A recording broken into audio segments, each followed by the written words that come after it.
Today, we're going to be taking a look at a battle I had in my main account, and I'm not lying when I say this is probably the closest battle I've ever seen inside of Clash Royale. I've been watching TV Royale, I've obviously been playing the game a ton myself, and I've never ever seen a battle this close, so I wanted to show it to you guys because it was absolutely insane, and let's go ahead and start it off. Okay, so I'm going to be playing against Light, and as you can see, I dropped an Elixir Collector in the center.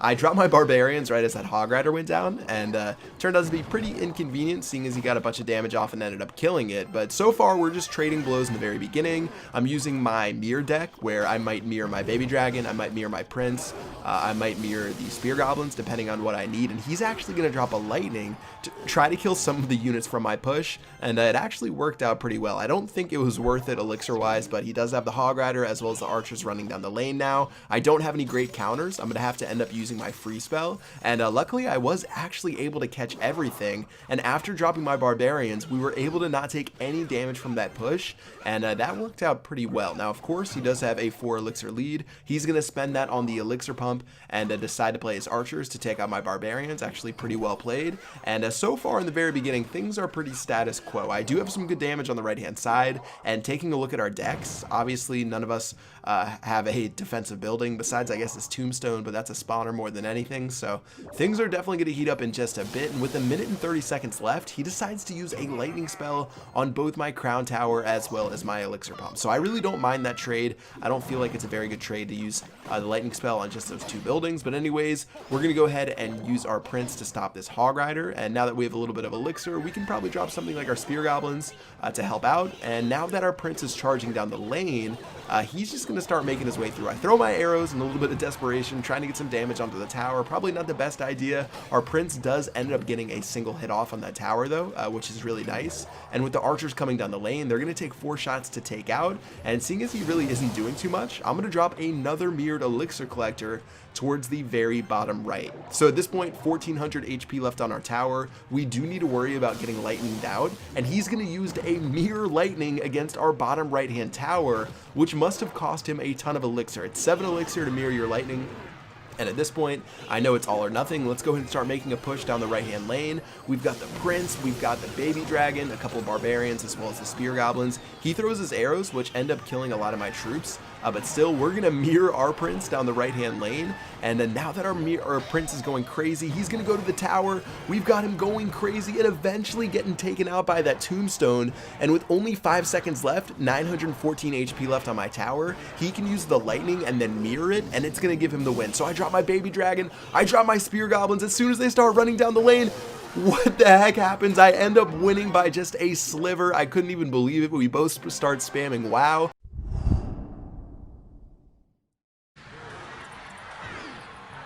So Hog Rider played by Canario, gets on through, 1 swing in, but a nice counter push and turn by Higher. One bat does escape, will do a little bit of damage on the right-hand side, and Bomb, though, not getting anywhere near that Inferno Tower, will clean up the rest. So Canario here analyzing his situation, figuring out what he wants to do. You know, a lot of players do look up from their phones at certain moments, and we've talked to a few about what's going on, what they're doing. Some of them thinking about their cycle, some of them thinking about what their opponent might be doing in the next moment. You see here Canario doing exactly that. He recognizes, all right, my opponent's going to use arrows to take out my archer, so I'm going to go Hog plus bats in the left-hand lane, and look at that, bats connect. 2143 left-hand side, Night Witch cleans up that last archer, but damage is done. First minute, 10 seconds away.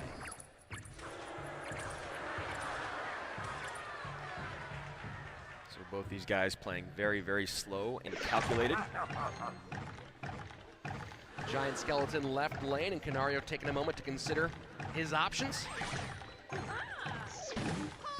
Thinking about what his opponent has in cycle, what the best counter is to this push that he's got in, and you know, that freeze, that Valkyrie's gonna unfreeze and take out those goblins. And Snowball easily gets behind. Giant Skeleton nowhere near tower. Wow. Hog Rider all over that right-hand side. Canario just abused that moment. Yeah, doing so very well with so little, and again, he keeps looking up, thinking about what his opponent's gonna do, and then he punishes him. Hog bats left, Valkyrie Hog right. Valkyrie comes unfrozen, takes out those goblins, and look at where we are. 4:06 remains on Hire's top right tower. Double elixir time early in tower from Canario, going right-hand side with the Hog bomb tower. Picks up from Hire, looking to put together a big push in that left-hand lane. Bats do not get in front. A freeze to reset. Tower goes down on the right-hand side. Graveyard in for Hire on the left. Now that Giant Skeleton is getting tanked by those bats. The Giant Skeleton making his way towards the tower, not gonna be enough. Canario gonna walk away with the quick set sweep. Hire's gonna take one more big swing, but you can't imagine that Canario's gonna make any major mistakes in this moment. Is behind a little bit on Elixir. Inferno Tower to pick up. Can he defend this final graveyard? Freeze coming at some point, just has to figure out when and how. Yep, and that's why he's spreading the units the way he is. Archers low, bats high, Skelly's in the middle. Bats are on the tower. 342, that's gonna take the tower. 7 HP. 7 HP, 7 HP, So oh my God. close. Strap in your seatbelts, and let's go ahead and get ready to get into this battle. All right, so starting off, you can see I'm actually using a baby dragon and archer lava hound deck. So I swapped out the minions for the baby dragon. So do keep that in mind throughout the rest of the battle. And as we get started, he's going to play a princess in the back. I don't have the miner in my hand, so this is actually a really terrible start for us. We've got a naked baby dragon going down the lane, which is just miserable. And as our mega minion goes down, I'm going to have to drop my tombstone because he's got a knight and a hog rider, and they're going to try to do work against my right-hand tower. Now, they're not going to do too much. However, his fireball does get some value on my archers until my mega minion's going to walk all the way across the map and kill the princess. So all in all, while it wasn't the greatest start in the world, it could have been much worse for us. So I'll definitely just take a 200 HP deficit on that right-hand tower. All right, so Lava Hound's going to go down right now, and here's where we make our main push. We've got the Lava Hound down. He's going to go ahead and drop his Ice Spirit. Who knows what he's going to play next? He's going to play his princess, so Ice Spirit really isn't going to do too much. In fact, Ice Spirit is going to be good for us because it's going to give us more time to build up our army behind the Lava Hound, and let's go ahead and do that by dropping our actually, we're going to drop our lightning spell because he's got a pretty decent defense with that Inferno Tower right there. Now, the Inferno Tower still is going to be tanky enough to be a pain for me to deal with. Even though the Lava Hound's going to explode, those pups will do almost nothing, especially because the tower and the Ice Spirit are going to be helping it out. And as the Mega Minion slaps away on the Hog Rider, we are now down 600 HP going into the rest of the battle. And this one definitely isn't starting out so hot, but I'm sure it's going to explode as soon as we hit double elixir, so I've got to beware for whatever this guy's going to play.